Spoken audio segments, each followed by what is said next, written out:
So this is the fourth and final lecture burst for Chapter 11, Groups and Individuals. We're going to pick up right with groupthink. Groupthink occurs when a decision-making group feels that it is more important to maintain group unanimity and cohesiveness than to consider the facts realistically of whatever decision it is they're trying to make. So some great examples of this from history might be the Iraq War, way back to the sinking of the Titanic, and more famously, the Challenger disaster, which is where groupthink really took off, and that was in the 80s. Bay of Pigs invasion of Cuba during the Kennedy administration. These are all great examples of how groupthink took place. So for groupthink, again, the desire here is for groups to function very smoothly. You're a part of a group, you're cohesive, all the different elements we already talked about that groups have, the different features of groups. And this can often cause the group to ignore other solutions to a problem, other than the ones that they come up with in the group. And maintaining the harmony of the group is of the utmost importance. And that can exert a great deal of pressure on the members of the group to avoid raising red flags. Nobody raise a red flag. We want to get this finished. We want to get this completed. We want to make a decision. Remember, I referred you guys to the 12 Angry Men video clip where jurors were trying to decide a man's fate, guilty or not guilty. If they decided guilty, he would be going to the electric chair and put to death.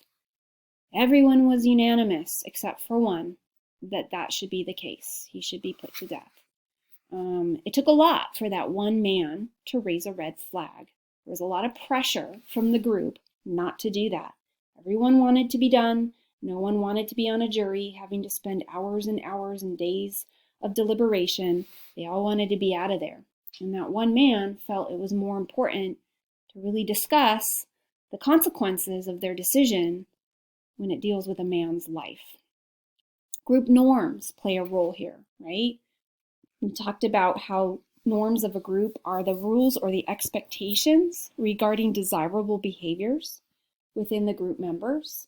And so group members can be pressured into following those norms, going against their better judgment or opinions, and not putting forth their ideas for the sake of the group.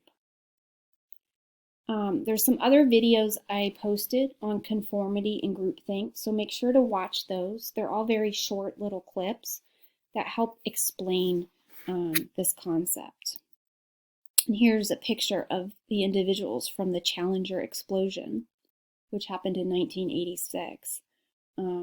Engineers who worked on the space shuttle, the Challenger, they actually opposed the launch of it. The engineers said, hey, this space shuttle is not ready to launch. There's a number of issues.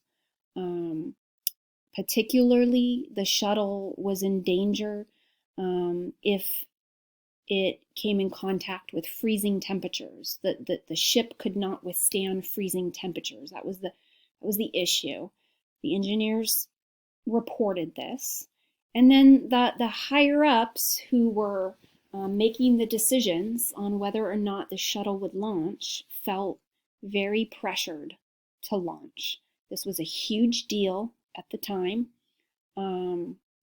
Everybody wanted this shuttle to go. There was a teacher, here she is right here, Christina McCullough. She was a 5th grade teacher. She was a civilian who was chosen to be a part of this team of astronauts. She trained for this. It was a big deal, morale boosting, cool, right?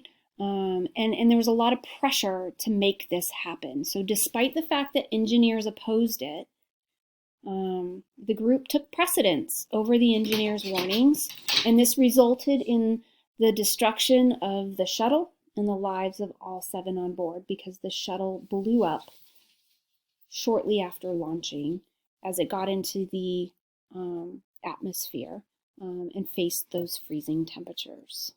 So, what are the solutions then to groupthink? Some of the solutions are to remain open to criticism, to hear all points of view, even if they go against the group's thoughts, to work with diverse people who come from different backgrounds and give different perspectives. This is good.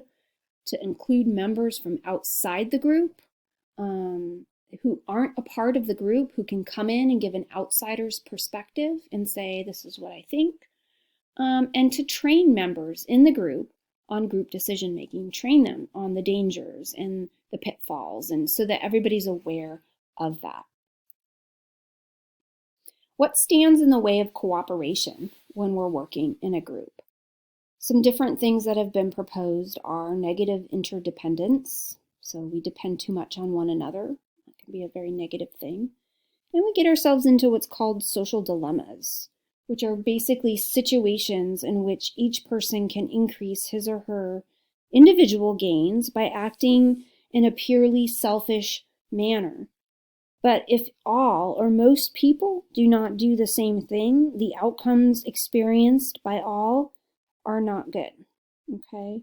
So the prisoner's dilemma is one that's described here in this picture. People caught in a poor situation by police can either choose to cooperate or they compete. They rat the other person out. If they both cooperate, they can experience large gains. But if they choose to compete with one another, each person loses substantially, right? But it really requires a collectivistic mindset. Like, I'm going to work together with this other person on this. We're both going to remain silent. And if we both remain silent, we both get a very minimal sentence. But if I'm out for myself and I don't care about the other person, it's not good. It's not good. Here's togetherness, right?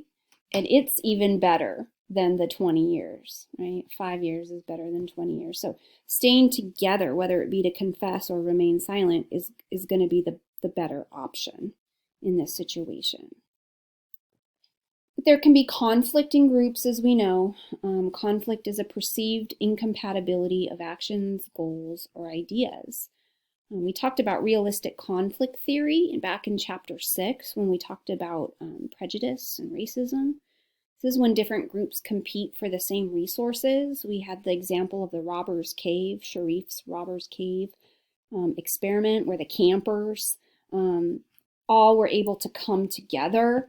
But before that, when they thought that resources were limited and they were all vying for the same resources, they were really divided and really prejudiced against one another.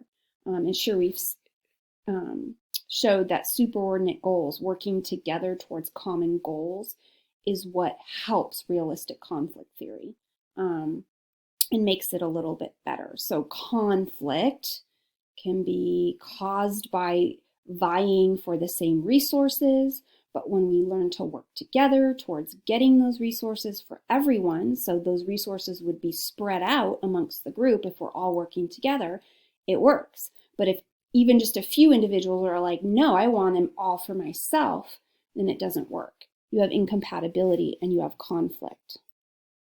And this is exactly what happened in Sierra Leone with bloody battles and wars and massacres for control of the lucrative diamond fields that have been found there.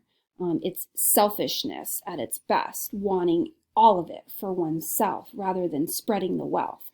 If the people of that country in Africa all came together and said, hey, if we split these diamond findings in these fields and we resource it out to our cities and states, we can all benefit. But that doesn't happen when you have selfish individuals who want the power and the wealth all for themselves. Other major causes of conflict can be faulty attributions. We make wrong assumptions, right?